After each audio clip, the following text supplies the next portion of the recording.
여러분 안녕하세요. 경제학 장 박사입니다. 자, 환율 진짜 매일매일 정신없이 바뀌죠? 그런데 말이죠. 이 복잡한 움직임 뒤에 사실은 장기적인 방향을 딱 알려주는 뭐랄까 아주 강력한 나침판 같은 게 숨어 있어요. 오늘 우리가 바로 그 구매력 평가설의 증거를 한번 파헤쳐 볼 겁니다. 이걸 알면 국가 간 화폐 가치의 큰 흐름을 읽는 법을 배우게 되는 거죠. 자, 준비되셨나요? 자, 이걸로 한번 시작해 볼까요? 여러분, 빅맥 좋아하세요? 근데 이상하지 않아요? 왜 미국에서는 빅맥이 한 5달러 정도 하는데 인도에서는 그걸 우리 돈으로 환산하면 2.39달러밖에 안 할까요? 똑같은 빅맥인데 말이죠. 이게 그냥 단순히 햄버거 값 차이? 아니죠. 바로 여기에 세계 경제를 움직이는 거대한 힘, 오늘 우리가 탈탈 털어볼 구매력 평가설의 비밀이 숨어 있답니다. 그래서 오늘 이 질문의 답을 찾아서 우리가 떠날 여정은 이렇습니다. 먼저 큰 그림부터 보고 핵심 공식을 한번 뜯어볼 거예요. 그리고 실제 데이터랑 재밌는 사례, 바로 그 빅맥, 이걸로 검증도 해보고 이론이 왜 완벽하지 않은지도 짚어본 다음에 이 모든 게 우리한테 어떤 새로운 눈을 뜨게 해주는지 이야기하면서 마무리할게요. 자, 그럼 시작해 볼까요? 먼저 큰 그림부터. 이 구매력 평가설 우리가 줄여서 PPP라고 부를 건데 이게 국제경제학 전체에서 도대체 어디쯤 있는 녀석이냐 이걸 알아야겠죠? 한 나라의 물가랑 다른 나라와의 환율이 장기적으로 어떤 관계를 맺는지 설명하는 아주 근본적인 이론이에요. 비유하자면 막 파도가 치는 환율 변동의 바다에서 야, 저쪽으로 가야 육지야 하고 알려주는 등대 같은 거라고 생각하면 딱 맞습니다. 이게 무슨 말이냐면요. 진짜 쉽게 말해서 만약에 한국에서 1,300원으로 살 수 있는 과자꾸러미가 있다고 쳐요. 근데 그 똑같은 과자꾸러미가 미국에서는 딱 1달러에 팔린다? 그럼 이론적으로 1달러 환율은 얼마가 되어야 할까요? 그렇죠. 1,300원이 되어야 한다는 거예요. 즉, 돈에 물건 사는 힘, 이 구매력이 전 세계 어디서나 똑같아져야 한다는 아이디어. 이게 바로 PPP의 핵심입니다. 간단하죠? 자, 이제 조금 더 깊이 들어가 볼 시간입니다. 이 아이디어를 멋지게 수학 공식으로 표현할 수 있거든요. 벌써부터 머리 아프다고요? 걱정 마세요. 제가 하나하나, 정말로 하나하나 차근차근 뜯어서 설명해 드릴 테니까 저만 믿고 따라오세요. 네, 바로 이 공식입니다. 교재에도 딱 나오죠. 뭐 이상한 기호도 많고 되게 복잡해 보이죠.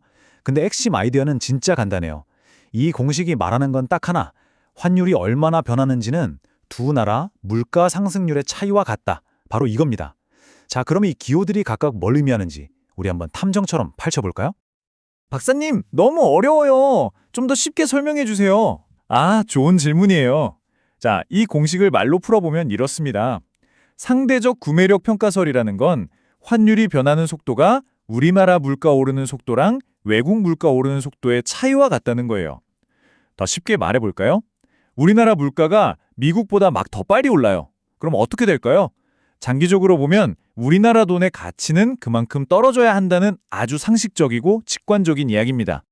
자, 그럼 이 기호들을 스폰지밥의 게살버거로 한번 비유해 볼까요? 재밌겠죠? 자, E는 뭐냐? 비키니시티의 화폐랑 집게리아의 화폐 사이의 환율이 얼마나 변했는지를 나타내는 거예요. 그리고 P닷은 우리 동네 비키니시티의 게살버거 가격 상승률, 즉 인플레이션이죠. 마지막으로 P닷스타는 저 멀리 외국 집게리아의 게살버거 가격 상승률입니다. 어때요? 훨씬 쉽죠? 자, 이제 진짜 숫자를 넣어봅시다. 만약에 1년 동안 우리나라 물가가 10%나 올랐어요. 근데 미국 물가는 5%밖에 안 올랐다고 쳐요. 그럼 어떻게 될까요? 공식에 따르면 물가 상승률 차이가 10% 빼기 5%니까 딱 5%죠? 그럼 이론적으로 우리 원화 가치는 달러에 비해서 5% 정도 떨어질 거다. 즉, 환율은 5% 오를 거다. 이렇게 예측할 수 있는 겁니다. 아하, 물가 차이가 결국 환율 변화로 이어지는구나. 감이 오시죠? 자, 이론은 아주 그럴듯해요. 그쵸? 하지만 경제학에서 이론은 증거가 없으면 그냥 소설일 뿐이에요. 그래서 이제 우리가 데이터 탐정이 되어서 이 상대적 구매력 평가설이라는 게 진짜 현실에서도 먹히는 이야기인지 그 증거를 한번 찾아 나서 보겠습니다. 따라오시죠. 바로 이 그래프. 이게 바로 우리가 찾던 결정적인 증거입니다. 한번 크게 확대해서 볼까요? 이게 1970년부터 무려 40년 동안 119개 나라의 데이터를 싹 다 모은 거예요. 가로축은 미국보다 물가가 얼마나 더 올랐나? 즉, 우리 공식에서 P 빼기 P 스타여군이고요. 세로축은 환율이 얼마나 변했나, 즉 E를 보여줍니다. 만약에 우리 이론이 맞다면 가로축 숫자가 커질수록 세로축 숫자도 같이 커져야겠죠? 점들이 오른쪽 위로 쫙 올라가는 모양이 나와야 한다는 겁니다. 과연 그럴까요?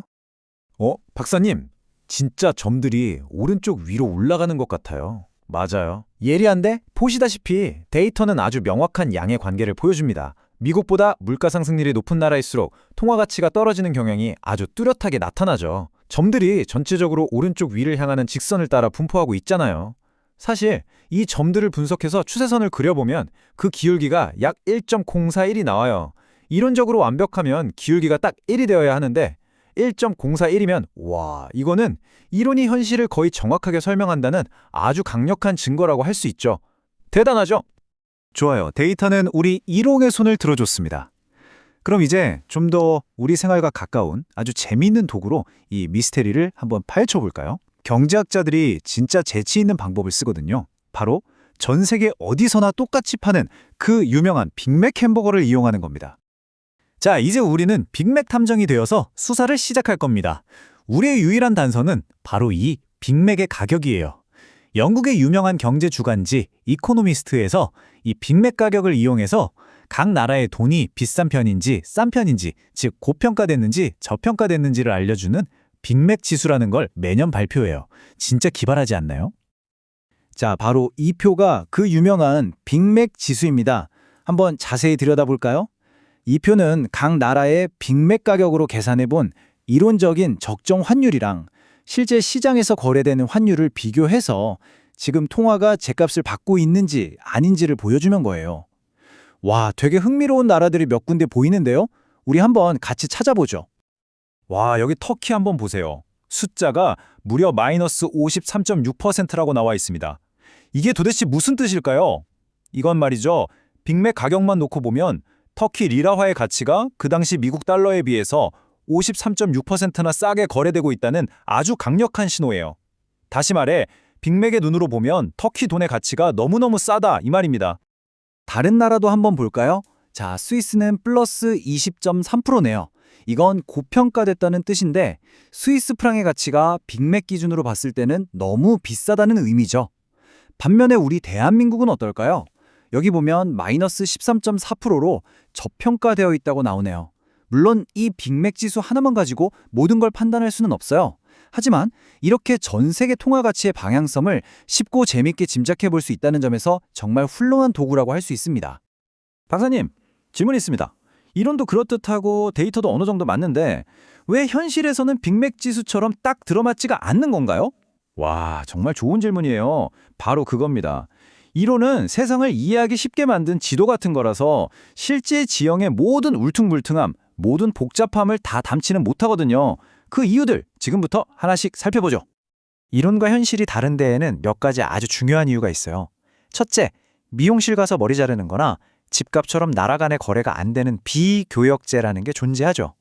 둘째, 현실 세계에는 관세 같은 무역 장벽도 있고 물건 실어 나르는 운송비도 어마어마하게 들잖아요. 이러니 가격이 완전히 똑같아지기 어렵죠. 그리고 마지막으로 나라마다 물가 지수를 계산하는 방법도 조금씩 달라요. 이런 현실적인 마찰 요인들이 이론과 현실 사이에 틈을 만드는 겁니다. 자, 오늘 정말 긴 여정을 함께 달려왔네요. 이제 우리가 배운 것들을 한번 싹 정리하고 이 지식이 우리에게 어떤 의미가 있는지 생각해보면서 마무리할 시간입니다. 오늘 배운 내용을 한 문장으로 요약해볼까요? 바로 이겁니다. 구매력 평가설 PPP는 단기적인 환율을 정확히 맞추는 마법의 수정 구슬은 아니에요. 하지만 장기적으로 환율이라는 거대한 배가 어느 항구를 향해 가고 있는지를 알려주는 아주 믿음직한 나침반 역할을 톡톡히 해낸다는 것, 이게 핵심입니다. 여러분, 국제 경제학, 솔직히 처음에는 복잡한 수식, 어려운 이론들 때문에 이건 내 길이 아닌가 보다 하고 생각할 수 있어요. 하지만 절대 포기하지 마세요. 오늘 우리가 함께 탐험한 이 PPP처럼 핵심 개념들을 하나씩 정복해 나갈 때마다 여러분은 세계 경제라는 거대한 기계가 어떻게 돌아가는지 꿰뚫어 볼 수 있는 그런 특별한 슈퍼파워를 얻게 되는 겁니다. 이제 여러분은 세상을 보는 새로운 렌즈, 새로운 슈퍼파워를 갖게 되셨습니다.